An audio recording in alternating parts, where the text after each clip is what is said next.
সুপ্রিয় শিক্ষার্থী বন্ধুরা, আপনারা যে যেখান থেকে আমার ভিডিও দেখছেন আপনাদেরকে অসংখ্য ধন্যবাদ। তো কথা না বাড়িয়ে চলুন আলোচনা করা যাক। তো আমরা আজকে আলোচনা করব সপ্তম শ্রেণী বীজগণিতের চৌথ অধ্যায়, অনুশীলনী হচ্ছে 4.1। 4.1 আপনারা দেখতে পাচ্ছেন বোর্ডে। 7 নম্বর, 8 নম্বর, 9 নম্বর, 10 নম্বর, 11, 12 সম্পূর্ণ 2025 সালের বই অনুসারে। তো ঠিক আছে, আপনারা দেখতে পাচ্ছেন এই যে দেখুন আপনারা সপ্তম শ্রেণীর 2025 সালের বই। ঠিক আছে, তো আশা করছি আপনারা যদি পুরো ভিডিওটা দেখেন তাহলে অনেক কিছু শিখবেন। তো দেখুন, আমরা -12 m² ইন্টু -2m² হ্যাঁ। তো আমরা আপনারা যারা বিগত আগের অঙ্কগুলো দেখেননি, তো ওই অঙ্কগুলোর জন্য আমার একটা ভিডিও আছে।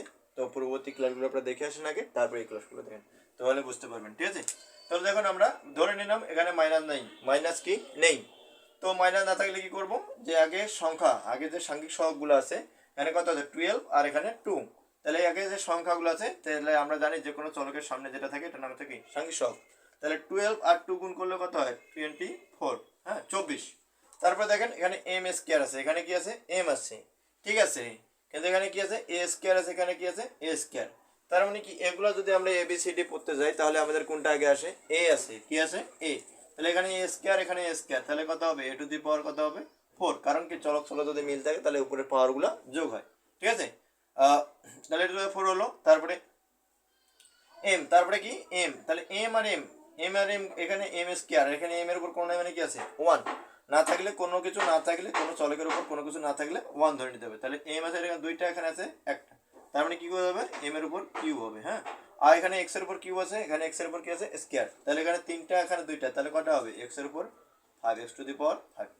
তো আশা করি আপনারা বুঝছেন, হ্যাঁ। আর না বুঝলে একটু ব্যাগ হয়ে আসবেন। আর এখানে যেহেতু দুইটার সামনে মাইনাস থাকলো, তাহলে আমরা মাইনাস আর মাইনাস কি করব, গুণ করে দেবো। মাইনাসে মাইনাসে গুণ করলে কি হয় প্লাস। তো আমরা জানি যে সমান সমানের পরে প্লাস না বসলে চলবে, তাহলে হচ্ছে মাইনাস আর এই মাইনাস, এই যে এই মাইনাস আর এই যে এই মাইনাস, তাহলে আমরা কি করে দেবো এটা গুণ, হ্যাঁ। তাহলে গুণ করে দিলে কি আছে মাইনাসে মাইনাসে প্লাস।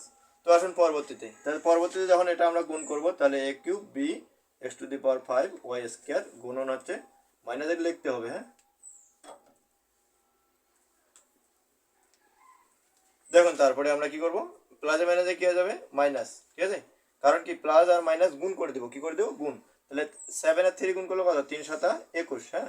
তারপর দেখুন এখানে a আছে, এখানেও কি a আছে, তাহলে a 7 এর পরেই আছে, আর এখানে 3 পরে কি আছে না থাকলেও কোনো সমস্যা নেই, যদি আরো দূরে থাকতো তবুও গুণ হবে। ঠিক আছে কথা, মানে এক কথায় দুই পদের মধ্যে যদি চলকগুলো একই থাকে তা অবশ্যই গুণ হবে। তাহলে a আছে তিনটা, এখানে কটা আছে এর কিউব আছে, এখানে এর উপর স্কয়ার আছে, তাহলে কি হবে, তাহলে এখানে লিখতে হবে এ 3টা আর 2টা যোগ করলে কত 3 দিয়ে 5, হ্যাঁ।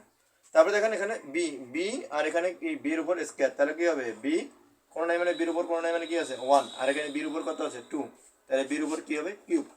এখানে x⁵5, এখানে x⁵5, তাহলে কি হবে x এর উপর ছোট্ট করে 10 লিখতে হবে। এই যে পাওয়ারগুলো বেশি বড় লেখা যাবে না। এখানে y² আছে, এখানে কি আছে y³ তারপরে কত হবে y উপর স্কয়ার আর y উপর 3, তার মানে y⁵ আর এখানে যে প্লাসে মাইনাসে, এখানে কোন নাই মানে কি আছে প্লাস, আর প্লাস আর মাইনাসে গুণ করলে কি হয় মাইনাস, আর সমান সমান পরে মাইনাস তাহলে বসাইতে হবে। তারপরে আসি আমরা এই অঙ্কটাতে, এটাতে আছে কি আমরা জানি যে কোনো সংখ্যার মধ্যে আমরা গুণ চিহ্ন এখন অন্যভাবে লিখবো, হ্যাঁ।